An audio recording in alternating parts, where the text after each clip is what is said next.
السلام علیکم ورحمۃ اللہ وبرکاتہ۔ الحمد للہ رب العالمین والصلاة والسلام علی اشرف الانبیاء والمرسلین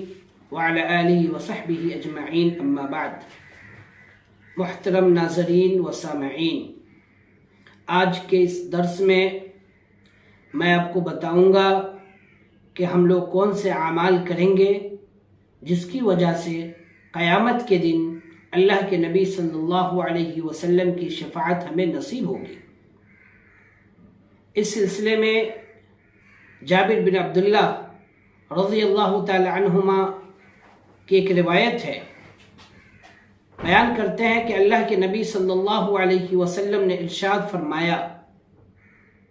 من قال حين سمع النداء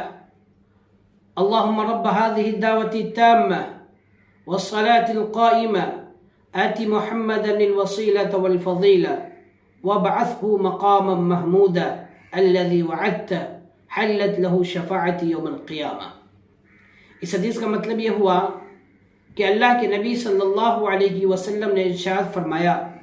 جو شخص اذان کے بعد یہ دعا پڑھے، یعنی اللہم رب هذه الدعوة التامة والصلاة القائمة آت محمدا الوسيلة والفضيلة وابعثه مقاما محمودا الذي وعدته،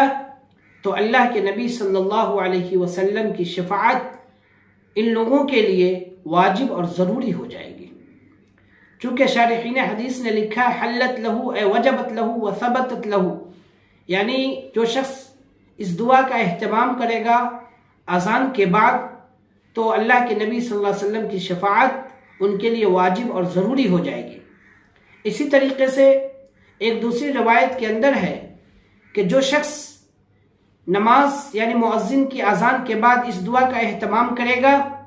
اشہد ان لا الہ الا اللہ وحدہ لا شریک لہ وان محمدا عبدہ ورسولہ رضیت باللہ ربا وبمحمد رسولہ وبالاسلام دینا، تو ایسے لوگوں کے گناہ کو اللہ تبارک و تعالی معاف کر دے گا۔ اس لیے ہمیں چاہیے کہ ہم لوگ ہر اذان کے بعد مؤذن کی آواز کو سننے کے بعد ان دعاؤں کا اہتمام کریں جو دعائیں ابھی آپ کو بتلائی گئی، تاکہ کل قیامت کے دن